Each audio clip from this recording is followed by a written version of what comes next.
அனைத்து ஆன்மீக நேயர்களுக்கும் வணக்கம். இன்னைக்கு நம்ம பார்க்க போற வீடியோன்னு பார்த்தீங்கன்னா, மார்கழி வளர்பிறை சஷ்டியில் முருகன் வழிபாடு பற்றி தான் பார்க்க போகிறோம்.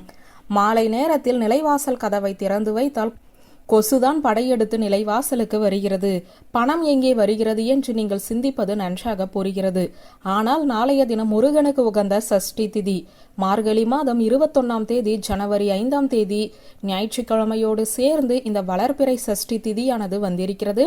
நாளைய தினம் நிலைவாசலில் இந்த இரண்டு பொருளை வைத்தால் நிச்சயம் உங்கள் வீட்டிற்குள் பணவரவு அதிகரிக்கும், கடன் சுமை குறையும்.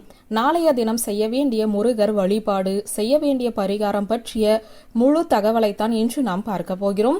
நாளை மார்கழி மாதத்தில் வந்திருக்கக்கூடிய வளர்பிறை சஷ்டி. இந்த நாள் ஒரு இனிய நாள். நாளை ஞாயிற்றுக்கிழமை என்பதும் எல்லோருக்குமே நினைவுக்கு வருவது அசைவ சாப்பாடுதான்.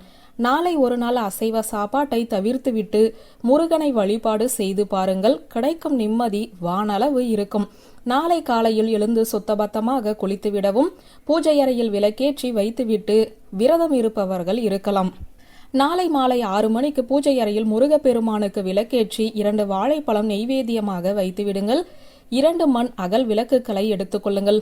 அது நிரம்ப கல்லுப்பை கொட்டி அதன் மேலே 5 மிளகு வைத்து நிலைவாசலின் 2 பக்கமுமே வைக்க வேண்டும். ஒவ்வொரு மண் அகல் விளக்கிலுமே 5 மிளகுகள், மொத்தமாக 10 மிளகுகள் இந்த பரிகாரத்திற்கு உங்களுக்கு தேவைப்படும். நிலைவாசலில் 2 பக்கமும் இந்த தயார் செய்யப்பட்ட கல்லுப்பை மண் அகல் விளக்கில் வைத்துவிட்டு அதற்கு பக்கத்திலேயே ஒரு மண் அகல் விளக்கை சின்ன தட்டின் மேல் வைத்து நல்லெண்ணெயோ அல்லது நெய்யோ ஊற்றி தீபம் ஏற்ற வேண்டும். அதாவது பஞ்ச தீப கூட்டு எண்ணெயை வீட்டில் விளக்கேற்ற பயன்படுத்தாமல் இருப்பதுதான் நல்லது. முருகப்பெருமானை மனதார நினைத்து விளக்கு ஏற்றுங்கள். நிலைவாசலில் 2 பக்கமும் கல்லுப்பு, சின்ன சின்ன மண் அகல் விளக்குகளில் நிலைவாசலில் 2 பக்கம் மண் அகல் விளக்கு எரிய வேண்டும். இவ்வளவுதான் பரிகாரம்.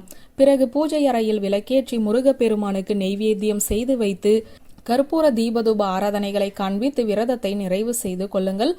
நாளைய தினம் வளர்பிறை சஷ்டி திதியில் இந்த பரிகாரத்தை செய்தால் உங்கள் வீட்டில் செல்வ வளம் பல மடங்கு உயரும், கடன் சுமை படிப்படியாக குறையும்.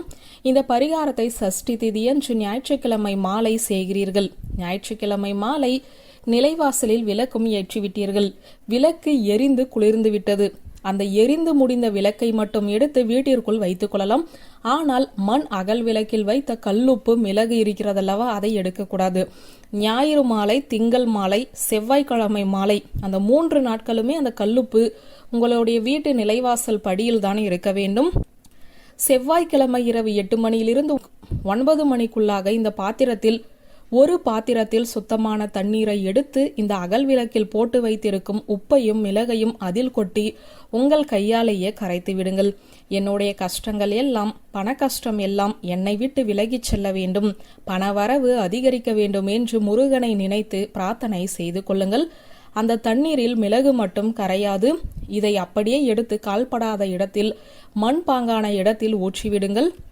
உங்களுடைய வீட்டில் தொட்டியில் செடி இருந்தால் கூட அந்த செடி மண்ணில் இந்த தண்ணீரை ஊற்றுங்கள், தவறு கிடையாது. இந்த பரிகாரத்தை செய்தால் உங்கள் கஷ்டம் நிச்சயம் விலகும், வருமானம் நிச்சயம் அதிகரிக்கும். நம்பிக்கை உள்ளவர்களுக்கு இந்த வீடியோ சமர்ப்பணம். வெற்றிவேல் முருகனுக்கு அரோகரா. வியூவர்ஸ், இந்த வீடியோ உங்களுக்கு பிடித்திருந்தால் லைக், கமெண்ட், ஷேர் பண்ணுங்க. நன்றி.